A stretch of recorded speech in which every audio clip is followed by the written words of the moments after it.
Hi, everyone. Today, my guest is Cody Lee, who is the VP of Growth Marketing at Summit Partners. Since 1984, Summit Partners has invested in more than 500 companies in technology, healthcare, life sciences, and other growth industries. As a member of Summit Partners' Peak Performance Group, Cody helps manage marketing teams across the portfolio to identify and execute growth marketing strategies that build long-term value. Prior to Summit, Cody was a partner at Lever and Dial, an investment and advisory firm dedicated to helping growth companies scale with world-class marketing. Previously, he was head of digital marketing at an integrated creative and production agency. In addition, Cody was a foundational member of the paid advertising team at Software Advice, acquired by Gartner, a premium software lead gen firm and trusted resource for software buyers. Cody began his early career as a copywriter. Cody, thanks for being here and welcome to the show. It's great to be here. Thanks for having me. Well, I've got a bunch of questions for you. I hope we can get through them. A lot of them are related to your personal career and development. Some are related to your experience in the VC world. And before we get into the questions, could you just take a minute to introduce yourself and introduce Summit Partners to our audience? Yeah, absolutely. Hi, everyone. I'm Cody. I won't do a professional bio because Paris just did a great one, but I'm originally from Chicago, Illinois, in the States. For those of you who are in the global audience, I'm currently in San Francisco right now with my wife. She's a first grade teacher and an absolute hero. I have the pleasure of connecting with great marketers across the portfolio at Summit's Peak Performance Group. I'm actually not the head of the group, but I do lead our marketing practice within it. And we're a free on-demand resource for all of our portfolio companies. And as Paris mentioned, Summit's a growth investor primarily. So we invest in high growth companies across multiple sectors, primarily in North America and Europe. And I've been here for about 2 years, so I've seen a lot, and it's been just a tremendous experience. And happy to share more about my background and also what I do professionally. Great. Well, let's start with the background, and I'm going to go way back because I learned that your parents founded and led an ad agency for decades. How did this impact your career and your professional development? And what did you take from any of that experience which might impact you and help you today? Yeah, that's going way back. That's like I like to say that marketing and advertising is basically in my blood, right? I mean, I was born to parents who owned an ad agency together, and I think there are three kind of main things that I learned. One was entrepreneurship, right? How do you run a business? How do you care for your people? How do you care for your clients? Obviously, the second, fundamental marketing and advertising skill development. I was around it every day of my life. And then three, I think professionally and just kind of personally, I was interacting with colleagues and clients from a really young age. I mean, at 15, every summer starting from age 15, I was working full time at an agency in downtown Chicago. I literally was this like young kid taking the train, commuting to the office in the big city, waking up early, doing the commute grind. And so from age 15 on, it's like I had a great exposure to so much project management, copywriting, and that eventually catapulted me into some of my early career after college. But I definitely attribute a lot to my parents and to that experience. That's great. So it's in your blood. Yes.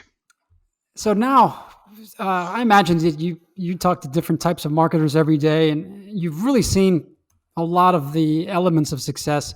What do you think really makes up what is in the DNA or in the blood of successful marketers? What type of skills or personal character that you see consistently in successful marketers? Yeah, it's a great question. I definitely see a lot of successful marketers, and when you work across different business models like I do, right? I interact with B2B marketers, B2C marketers, e-commerce, healthcare, right? You have to find something that kind of transcends, where you work. And I think really like the best marketers are connectors and movers, right? I think they connect the commercial with the customer and they Mhm. move people to action. They both internal people, right? Their teams, their colleagues, as well as, external, obviously prospects and customers. I think, a lot of marketers are great at the customer part. A lot of marketers are great at the commercial part, like from a data point of view, right? A lot of performance marketers. Um, and some are great strategically across both, right? But they lack the know-how to get it done. And so it's really the combination of all of those things, the connecting the commercial and the customer, and then the ability to actually operationalize and move people, that I see is just a really powerful and unique combination. Mm-hmm. Great. And if we go back to the early stages of your career, I understood that you started off as a copywriter. And I think that for a lot of people in marketing, I think that's a great place to start because you're really starting with the message itself. And ultimately, like you said, you've got to make a connection. You've got to take a certain product or a service and the value proposition connected with that, and you've got to deliver that message to somebody. And I wanted to introduce also the concept here of organic and SEO. And what do you think, in your opinion, how important are these copywriting skills? Have they stayed with you through your career? And is it also something that you encourage the marketers that you advise today to continue to do? Absolutely. I think you said it best, right? Copywriting is a way to connect, right? It's foundational to marketing and advertising. It has been forever. I mean, it's the like one of the most timeless things because it's based on people and based on psychology, right? Like what moves you, what resonates with you, what will get you to do something, right? Persuade you to action. If you look back at you watch Mad Men or see some of these agency and advertising greats like Ogilvy and Eugene Schwartz, they were all master copywriters. And then I think interestingly over the last like 10 years, when digital marketing started coming on the scene, the amazing targeting abilities that you had, the data and the tracking, it was like the pendulum swung away from, oh, that creative, that like brand stuff, that content stuff. Like we don't need that, right? Let's just be obsessed with data and targeting. And now, you're seeing this pendulum swing back, right? Mhm. And people are remembering, oh yeah, like the power of copy, the power of creative, the power of the message. I'm sure you've seen, some of these studies on, what are the factors that drive performance, and some of these studies say that creative accounts for like 60% of performance, Mhm. which is huge. And so, really being able to think about that and think about your customer and how are you connecting with them in language, it's super important.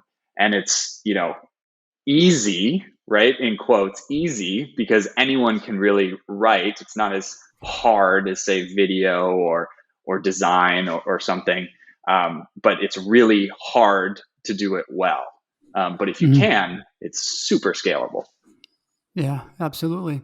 I totally agree with that notion of the pendulum swinging back. I think what is swinging that pendulum back to creative is AI, because AI is starting to fill a lot of the functions, the really rigorous manual data crunching and deep analysis type of functions that digital marketers have done maybe in the last 10 or 15 years.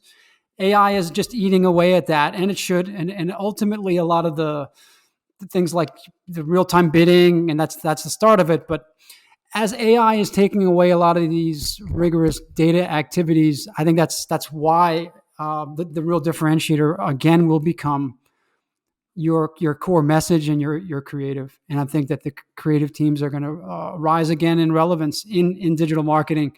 And I think it's happening now. We're starting to see it. Even if we look at something like we're going to get in the weeds here for a second, but Performance Max, which is a new campaign type for Google Ads. This is Sure. this is this is really the best example where Google says, "Hey guys, just give us your creative, and we're going to take care of the rest. That's it." We have AI here that's going to optimize the journey. You don't even have to have campaigns in YouTube or display or search anymore. We'll take care of that. You just focus on the creative. We're going to tell you which ones are working, so you do more of that. We're going to tell you which ones are not working, so you can stop doing that stuff. And that to me is an early sign of this pendulum that's swinging back to creative. And I think that the digital marketing agencies like ourselves would be smart to start really investing heavily in creative teams in-house. Yeah, and I think as someone who started as in paid search really after copywriting, I got my first job in paid search because I said, well, I studied poetry in college, believe it or not, and I said, well, a paid search ad is kind of like a sonnet. I mean, I've got rules that I have to follow, and I have to connect with my audience, and I bet I can improve your click through rate, and I bet that'll have an impact on your funnel. And to their credit, they said, "Oh, let's give this kid a shot." And I think that it's such an important component. But you're so right. Like, we had this kind of control, right? And now we're having to relinquish control to AI. And there's a tension there because in one case it's like, do I really want to give Google my credit card and allow them to do everything? Because are they just going to take my money? And I think, depending on your scale and sophistication, there may be ways that you can, have your own kind of internal data system and do it better. And you should always have like checks and balances on AI. But absolutely, I mean, focusing on creative is such a massive lever, right? And what I think is important is that it's not either or, right? It's not this battle. You see this battle between kind of brand and performance sometimes, or content and paid, right? It's both. It's the hybrid. I mean, literally every touch point with your customer or prospect is a brand touch point, right? And everything that you do and put out into the world, you could think of as content or creative. And so it's trying to really find this blend that's going to be the best way of getting your content in front of the right customer to make that connection and to move them to action, right? And it's just what's the mix and tool set that's going to be the best at accomplishing that goal. Yep. So, Cody, when I was doing some research in LinkedIn, I noticed some recommendations on your profile that really stood out. And there was a common theme, which is something along the lines of he never stops learning. And marketing is still changing faster than ever. So can you tell us how you keep your knowledge current and how do you stay on the cutting edge of this field? Yeah, it's a great comment. And I appreciate everyone who says that about me. I think it's fundamental. I mean, in any field, right? It's like you have to have a growth mindset. You have to always be learning because everything is changing before us faster than ever with technology and with the global connections and with how people want to change and how they want to buy, right? So I think a lot of things change rapidly, like tactics and tools and the best ways to connect. Then there's lots of things that are evergreen that don't really change, right? Like the fundamental psychological principles of human connection and like how people act and why. And so I spent a lot of my education and I do a lot of reading of books, like old books. You see some of my library, it's like 1940. What are you doing reading that? And it's like, well, those fundamentals haven't changed, right? And so study psychology, study neuroscience, study the brain. And so I do a lot of reading. I think the other aspect is I just learn constantly from the incredible marketers in the Summit Partners portfolio, right? That I get to interact with all the time. And one of the things that I like to say is, all these companies are succeeding, right? But they're all succeeding in different ways. It's just amazing. And so how do you learn from those successes in different ways and cross-pollinate them, right? Learn from peers, learn from thought leaders. My wife says I'm addicted to LinkedIn. I mean, I don't know about you, but I think you like LinkedIn a lot, but I would say if you're addicted, then I'm at another level now. I think it's I spend a lot of time in LinkedIn. I spend a lot of time following people on LinkedIn. And then I have kind of a forcing function for myself. And I think, if you're listening, one of the best ways to learn is to try to teach others or to try to capture your learning, right? Write it down. And so I write a newsletter once a week for the Summit portfolio. And every week I have to sit down and I have to have a topic and I have to have articles. And so it forces me, I probably read 50 articles a week because I'm subscribed to 10 newsletters and I'm trying to find connections across all these different business models. And so it's just forcing yourself to be humble, right? Mm-hmm. I don't know everything. And so trying to learn from others, trying to see what's happening in the world, trying to stay on top of it, so that you don't get whacked over the head with a change that happened 5 years ago that now is mainstream, right? Mm-hmm. And you're like, oh my gosh. So it's just trying to stay. What is this core Web Vitals thing? I might have missed that one. Right. My website traffic just bombed. What happened? Yeah. Hey, would you mind sharing one of those newsletter titles that you're currently really enjoying? Yeah, in terms of a subscription. So I probably subscribed to Search Engine Land for like 10 years. I'm like a lifer on Search Engine Land. I think they are great. Yeah, that's a classic. Yeah. I think there are some others in the D2C space. There's one written by Grow and Co. That's got some good articles on kind of mobile and e-commerce growth. But those are two that I read a lot. And honestly, I get so many that it's kind of confusing who's writing them and what, but it's like, I just hone in on what the articles are. And a lot of times it's like pattern matching, right? If I get 10 newsletters, what's the article that showed up 5 times? And then it's like, okay, that one is something probably to pay important attention to read. to. Yeah. And I noticed something about a month ago that you posted on LinkedIn, and this is probably part of your weekly activity, that there was a book that you read that had a major impact on you. It was from Nir Eyal. I hope I'm pronouncing that right. And the book is Indistractable: How to Control Your Attention and Choose Your Life. And you wrote a long post about how, despite the fact that this industry is moving at 100 miles an hour, there's a tendency for a lot of marketers to chase the shiny object syndrome and to suddenly just divert their attention to the next latest and greatest tool, the next greatest tactic, or whatever it might be. And it's causing them to lose focus. And you really described this well in your post. Can you tell us a little bit more about how this book impacted your thinking? Yeah. Part of my newsletter is I try to post a book a month, right? And so that was my book of the month. I can't remember. I think it was May or something. Written by Nir Eyal, and you might know his first book, Hooked. How to develop habit forming products. Developed the Hooked model. Yeah. People love it. It's big in product design and product marketing. And it's kind of ironic, right? Because he wrote this book about how to get people hooked, and then realized, oh my gosh, like maybe that's not the best thing. How do you also combat that with being indistractable? So it's this kind of big irony. And I was reading it because you get kind of hooked into your work. There's so many distractions with Slack messages, email messages. You got this like computer in your pocket that you're picking up all the time. And it was like, I took a vacation and I had to turn on airplane mode, and I noticed that I was like getting withdrawal symptoms. I was like, oh my gosh, why am I not connected? And I was like, I have to figure out a way to deal with this. And so I found this book, Indistractable, and read it. And it's great for all components of your life, but certainly in marketing, right? Because there's all of these different people telling you to do different things, right?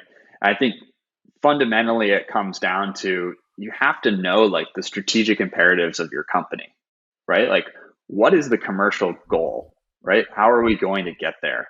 And then where is the customer, and how am I going to connect that goal with that customer and move them, right? And what's the best way to do that? And build that core platform first. I say, double down first, then diversify. And so thinking about that, I think is important. And obviously there's, prioritization frameworks like, ICE, what's the impact and confidence and ease and effort or something. And those are really useful for kind of organizing your thoughts and ideas. But before you get into that kind of tactical prioritization, I think you have to think first strategically. Mm-hmm. Let's pivot over now to something that I think it's a new shiny object, but it's coming from Google, and I think it's something we all should pay attention to, and that is the sunsetting, let's call it, of third-party data and the inevitable shift to first-party data. Tell me, I have my opinion on this. I think it's a big deal. I think it's probably coming sooner than most people realize, and a lot of marketers aren't prepared. I'd love to hear your opinion. How important is first party data going to be in the next, say, 12 months from now? And then how can marketers really start to prepare for that and start to use their first party data to benefit their marketing? Yeah, the upcoming cookie apocalypse, Paris, with Yeah. Google getting rid of third party cookies. Yeah, I think I think that world is already here, right? I mean, Apple is Yeah. basically launching a war on tracking, leading the way with privacy. iOS 14.5, now upcoming iOS 15. If you haven't seen the Worldwide Developer Conference, I would definitely look into that. Crazy stuff is happening, right? And I think leaning into first party data, it's kind of ironic, right? Because it's basically the fundamentals. It's like know your customer. Mm-hmm. Really, like if you were to describe, first party data to someone who has no clue what marketing is, it's knowing your customer, and having them give you information to know them better. And so I think there's tactics that are coming up, right? Like quizzes and surveys and personalization, right? Tell us about you so that we can give you a better experience, so that we can optimize our product or optimize our marketing or optimize our nurturing. It's really leaning into your owned marketing and your earned marketing. And for your performance marketing or your paid advertising, right? It's having to move and shift from this one to an individual kind of behavioral method to this contextual method, right? Where are these people? What are they thinking about? What do they consume? How do I make it relevant to them, to where they are? But I'm with you, Paris. I mean, it's huge, and it's definitely something to be thinking about now. Yeah. I think for us, really, we're thinking about really now, as an agency, having, in addition to our core pillar being performance marketing, really to add two other pillars. One is data science, and the third is creative, actually. Yep. So I think these are going to be the three real pillars of a successful, well, let's say agency or an in-house marketing team as well, because the amount of first-party data that is available, in many cases, it's massive. And so first, just understanding how to grapple with the data, how to normalize it, how to warehouse it, how to build algorithms on top of it, and then how to import that back into the ad platforms. That's complicated stuff. That's data science stuff. And then there's the creative, which we touched on earlier, which is that is ultimately going to be the fuel that you have to feed these machines in order to be successful. That's the differentiator. So that should be in-house, actually. And I think those three functions should be all under one roof, in my opinion. All right. What are some ways that you're seeing companies capture first-party data? The most obvious ways are things like email marketing lists and data that lives in CRMs, marketing automation platforms, analytics platforms, payment processing platforms. But I think that the next level of first-party data is the product data itself. It's actually looking at engagement, behavioral, the way people use the product and how that correlates to lifetime value. And ultimately, first-party data, I think for it to be very useful to marketers, is it needs to be manipulated or understood in ways that can predict lifetime value. And if that can be done, that's what the ad platforms need. They need that as their conversion. They don't need a free trial for conversion where you bid blanket target CPA on everything. They actually would really feast on a unique predicted lifetime value for every unique conversion, so that they could use their AI to do value-based bidding as opposed to um, the more simple methods that most SaaS companies use today, which is target CPA. Right. That's a very specific case, and I'm really looking through it in a lens of performance marketing, particularly in Google Ads. So maybe my view on this is a little bit too narrow, but I think the most interesting first-party data is going to come out of the SaaS products themselves. Yeah, I think that the product data is, there's a wealth of it, right? It's like, how do you tap into Yeah, that? where do you start? Yeah. Yeah, I think, for marketers, right, that maybe don't have a product team, or they don't have, or the product team's focused on shipping product, right, and new features, and rather than kind of pulling up the tooling. Certainly there's some SaaS platforms that can help, but I've seen a lot of kind of low lift value come from surveys, right? Mm-hmm. So, I mean, the "how did you hear about us" survey is kind of the classic, first party attribution data, which I Mm-hmm. used to scoff at, honestly. It was like, what, you're going to ask people how they heard? Then people don't know. And now it's like, it's so simple, it's elegant, right? I think there's like, simple and actionable is sometimes so much more powerful than, complex and hard to do, hard to execute. And so, that's one aspect. But I think also there's just amazing kind of personalization quizzes. A lot of these like e-commerce businesses are, how do you, what's the right skincare for you, right? And tell us these 5 things and we'll give you a Mm-hmm. recommendation. But now you know 5 things about that customer. It's pretty awesome. And I think for Yeah. younger generations in particular, I have younger siblings and they're like obsessed with those BuzzFeed quizzes. Have you seen those, Mm-hmm. right? It's like, what Yeah. Disney princess character are you, based on like what pizza you like? but, Yeah. but it's like you're conditioned to take these quizzes and get this result. And I think that's a behavior, right, of a new customer and a new prospect that's coming up, that they're Mm-hmm. going to be conditioned and used to. And so it's like, Yeah. if you can take advantage of that, and it's pretty easy to put up, you could do it with Google Forms, and Yeah. make it super easy. Absolutely. I think that a lot of marketers still shy away from creating what they would view as friction in the conversion funnel. But if it's done well, if it's either gamified or if it's, as you said, if it's fun, I don't think it's a conversion rate killer. And I think actually that there's a healthy trade off if you can get some more information on that customer as they come in and as they sign up for the first time, and then use that to be smarter about getting the second and the third one. And you can do it in a way that makes it fun and enjoyable for them, and even tells them that, hey, we're asking these questions now so that we can provide a better experience for you. We can get you into the right level of product or the right iteration of this product.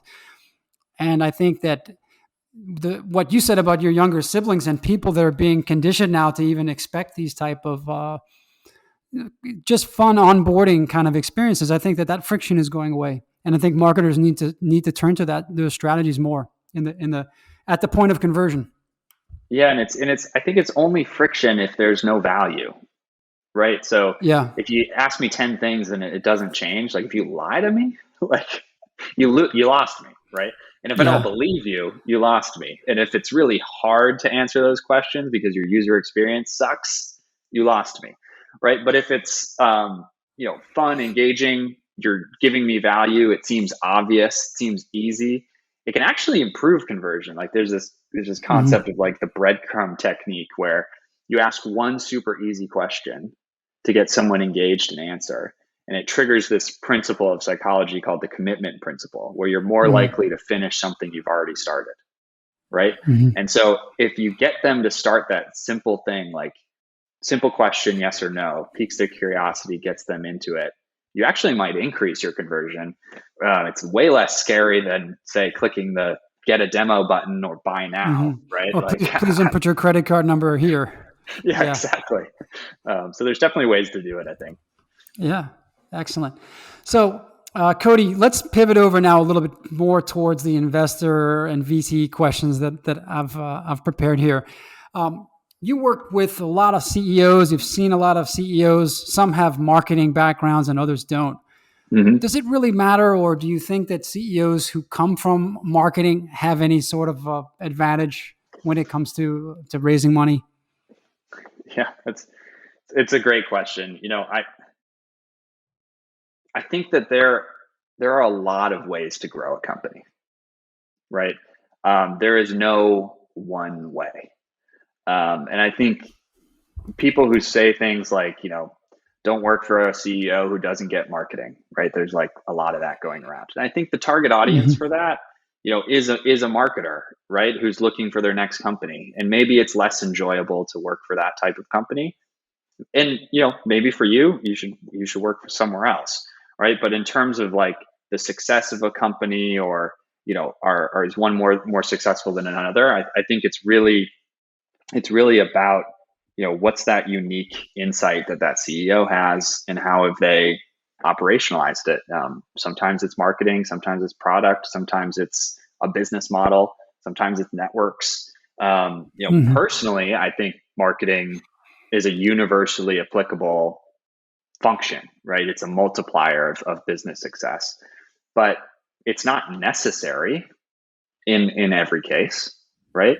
It could be a benefit, but it's really about how can, in my role, how can we understand the company and how they've succeeded, and how can we help them along the way, right? And be a partner in their growth. Not They know how to run their business, right? Like, no one knows your business better than you, right? Like, I'm not going to tell you, Paris, how to run Hop Online. Like, the best about your business and how to do it. I think it's I'd up still to be an open to investor. that. But by the way, if you decided you wanted to give me some tips, I'm all ears.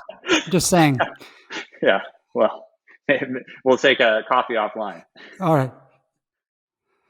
Yeah, I hear you. I think, well, I've met a bunch of CEOs also in my journey, and I think a lot of it, the people that I'm most impressed with are actually the people that really have the humility to understand what are their strengths, to double down on their own personal strengths, whether that be marketing or maybe product or maybe operations, Yeah. and then to surround themselves with the people who fill the gaps. So if they lack marketing, they know it. They don't try to master something that they're not naturally good at, but they go out and get a great marketing person. I think that to me is what stands out most with the exceptional CEOs and leaders that I've come across. Yeah, I agree with that. I think, I think it goes back to what we were talking about earlier, right? With growth mindset and always be learning, and how do Yeah. you complement yourself in other ways. It's a company is a team sport. So it's, how do you put the right team together? Yep. So Cody, I'd love to try to get inside of your brain when you're analyzing a company as a potential investment. I'm very curious to know if you have a particular process or a framework that you follow when you're checking out a company, and what are some of the first things that you would look for to give you a sign that there's real potential with this company? Yeah, I think, when I'm talking to, head of marketing, or, at times a founder or CEO or something, it's like, what I want to understand from a marketing point of view, I kind of focus in a few different areas. One's their strategy, right? How do they think about marketing as getting them from where they are to where they want to be? How do they think about their customer? How do they think about segmentation? The other aspect is channels. What marketing channels are they in? Are they focused on email? Are they focused on organic? Are they focused on paid? Right? There's a lot of different ways to grow. Virality, word of mouth. The other thing I look at is data and measurement. Right? How sophisticated is the infrastructure? Are they using data? Are they not using data? Do they have data? Is the data reliable? Trying to understand kind of that maturity. And then I think finally the last category, which I think is the most important, is really about team and resourcing, right? It's like, what's the size of the team? What are the skill sets of the team? What are the gaps, if you have gaps? How are they thinking about equipping marketing, right? So sometimes it's, are you using tools, or do you have a BI team that's feeding data to marketers? So I look at kind of those 5 categories across companies, and I try to develop kind of pattern recognition on, what's great, what's okay, what could be an area of improvement, right, that we can help, and then dig into those areas in order to really try to help create value, right, and say, hey, this is great what you're doing. Here's how we can help scale that. Here's some other areas that you might want to consider that I think could be meaningful for your growth based on other companies, and really put together, a plan collaboratively, because sometimes it's like, hey, I think, the CEO might say, hey, I think getting more developers to build this new function is going to be more impactful. And that might be true. And so it's really staying humble to that. Yeah. One thing that I didn't hear you say just now is a deep analysis of the product in its competitive landscape. And I just want to ask you about that as part of your analysis. And I think this is more along the lines of the positioning, really. If the product, let's say that the product looks good, but in a lot of ways, maybe there are other products that are similar. It's a crowded space. It's a competitive category. Maybe the lines around that category are a little bit blurry, which is happening a lot in SaaS. How do you assess whether or not a particular product can emerge and win number one, number two, or number three in a category when you look 2 or 3 years out, when you imagine that category to be fully matured? How do you know that these guys have nailed their positioning and this is the product that's going to be a number one or number two in this space? Yeah. I think, I'm one of many on the team, right? And we have phenomenal team of investment professionals who are looking at companies all day, every day. And they're really leading the kind of overall diligence of a company and in terms of, why is this going to be the winner, right? What's their market potential? What's the competitive set? I bring kind of a marketing lens to that, and try to aid in some of that, executionally and strategically.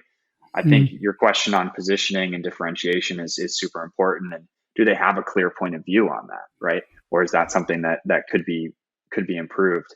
If you're looking at business metrics, right, you can look at retention, you can look at NPS scores, you can look at social listening, how are their comments and reviews and things like that. Those are like 3 pretty core areas to see. If you have great retention, you have a great product, you probably have better word of mouth. If you have a great NPS score, you've got a great product, great services, probably better word of mouth. If you have great reviews, that is a really good kind of indication of you're onto something here.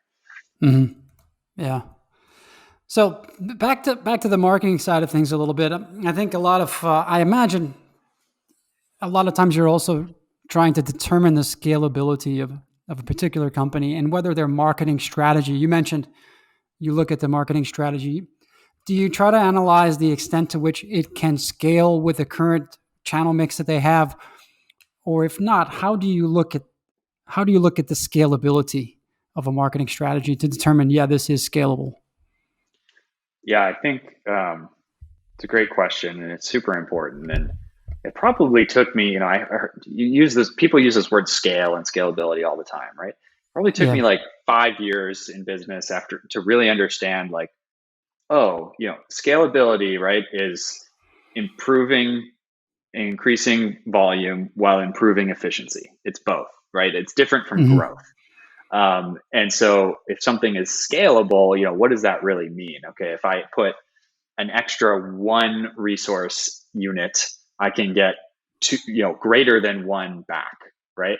And that's a scalable model.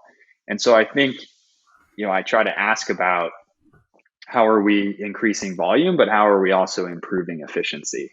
And there's obviously diminishing marginal return on certain things, and you can't do the same thing over and over again. And so it's trying to think about, is there a strategy around improving lifetime value or decreasing CAC or using technology to become, faster, right? As ways to balance that approach in order to really move both the volume metric and the efficiency metric. Yeah. I think that's a really important point that you just made, that growth and scale are two different things. Yeah. Growth with diminishing marginal returns is just simply a fast track to bankruptcy, really. I mean, no viable business can ultimately sustain that. That there's no way. But scale means that actually, as you're accelerating growth, you're also improving your core unit economics at the same time, which can seem really daunting. But I think that it is possible, and that is actually what differentiates scale from growth. So yeah, that was really helpful that you gave us that distinction. Yeah, that was an aha for me for sure. And it Mm-hmm. kind of was one of those things where it was like, oh yeah, you know, why I'd never thought of that. But it's important to really think about it, because I had, combined the two before. It was like, how can this scale? It was like, okay, how do I grow? How do you get bigger? But scale is very Mm-hmm. different. Yeah, I mean, I suppose anybody can grow by just throwing more money into your marketing, but um, no, it's not. It doesn't quite work that way. Yeah. Um, let's let's go over now to the relationship side of your business, the VC business, and this to me, I'm really interested to learn more about how relationships change both before and after fundraising. And I imagine that a lot of times you all come in and you invest in a company that has a really unique culture, and they're intent on preserving that culture. They're used to being relatively autonomous. Maybe that's something that they're very proud of, fiercely proud of. And then you all come in, and of course now you all have real authority, and there's a different dynamic. So the question is really two parts. How do the relationships between your portfolio companies and your teams, how do those relationships change and evolve both before the fundraising event and after the fundraising event? And then how do you assure those companies that you invest in that they can still preserve their culture when you're there on board, working shoulder to shoulder with them? Yeah. Well, I think it's important to know that there's different types of investors, right? There's minority investors, there's majority investors, there's growth investors, there's kind of turnaround investors, and there's a lot of different ways and sources that you can get capital, right? And ultimately, it's about a partnership, and it's about finding the right fit. And it sounds kind of, I don't know, generic, but really it's about trust, you know, and developing that trust and that relationship before the fundraising event is critical, right? And you want, I mean, I would hope on both sides there's trust. There has to be, like, that's fundamental to success, in any relationship. And after fundraising, if you've built that trust, it's excitement. It's like, all right, we know each other. We're excited to get going. Like, here we go. We found all of this stuff together. There's this unique way to grow, and it's I, in my point of view, right? It's we invest in companies for a reason, and they're successful for a reason, and we don't want to change why you're successful. We want to have you continue to be successful, and help you in the areas that you think could be more successful, right? A lot of times it's, hey, we're doing great in North America and we want to expand internationally. We have no idea how to do that. And it's like, okay, well, if that's the case, find a fit, find a partner who's helped other companies accomplish that goal, who's got a track record of doing it, and references and trust, and they can help you accomplish that goal. So it's about kind of finding that fit between vision, Mm-hmm. capabilities, sector expertise, and then ultimately it's people, right, Paris? I mean, it's like, Yeah. I'm sure as an agency, it's about trust too. It's about developing those relationships and building that trust so that you can be effective together. Mm-hmm. And if I were to flip that question in reverse from the perspective of the company who may have a few different options when it comes to partnering with people.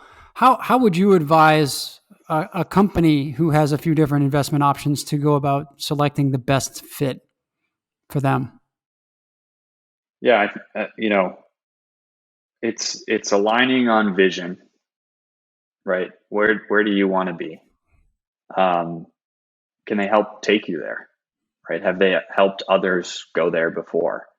Do you trust them? Do you enjoy them? Do they have sector expertise? So a lot of times, do they know your market? Have they been in your market before? Do they have a unique point of view? And then, just like, buying software or buying e-commerce, right? It's like social proof. Like, what's the references? Do references. They're hiring a great person, right? What do others have to say about them? And that is a great way if you can find that unique combination of, hey, they get my business, they appreciate my business, they understand my vision, they've helped others go here before. I trust them, I enjoy them, hopefully, right? It should be fun too. Like, this stuff should be fun. It better be, because you're going to be spending a hell of a lot of time together. Yeah. So you better like just hanging out with them. Yeah. Yeah. You spend a lot of time together. Yeah. That's great. And that's extremely helpful, Cody. Is there anything that I didn't ask you that you feel like would be beneficial for our audience to know? Yeah, I think you asked a lot of questions, really great ones, by the way. So I just want to say thanks, Paris, for having me on. My pleasure. Yeah. Yeah, I think, I'll just go back to always be learning, right? Always be growing. And podcasts like this is a great way. You're not going to agree with everybody. And I think that's fine, right? Like, don't surround yourself in an echo chamber. Learn from different points of view. I love listening to podcasts of different people and being like, that's an interesting thing. Like, I don't know if I really agree with that, but that's an important, like, thought experiment to have with your head, because it can really refine your point of view. Or, oh, interesting. That actually might be right. So I think, we're in this amazing period in the world, right, of being able to connect with so many. I mean, I don't know, we're like so many miles away from each other, Paris. Like, I think you're 8-9 hours ahead of me and we're talking together. This is amazing, on different sides of the world. And so it's just a great time to learn and to meet others and to connect. And obviously it's been a challenging year, not being able to connect physically. And so trying to connect in this way, I think it is really powerful. Excellent. Cody, can you just let everybody know where they can find you online? And you said you're addicted to LinkedIn, so they probably want to know where they can find your weekly newsletter too on LinkedIn. Yeah. You can find me on LinkedIn, Cody Lee. If you type Cody Lee marketing, hopefully I'll come up. I try to write a weekly post under marketing accelerated performance, or your weekly map. That's the acronym MAP, map, marketing accelerated performance. So if you search the hashtag your weekly map, you'll find a lot of posts. You can follow that, or definitely feel free to connect with me. I'm also on a great platform called Growth Mentor, where you can sign up for some sessions with me to talk through your challenges. But I love connecting and happy to meet anyone who's out there and wants to say hi. Great. Cody, thanks so much for being with me. I think you dropped some amazing knowledge, and I really appreciate your time. I appreciate you, Paris. Thanks so much for having me. Sure.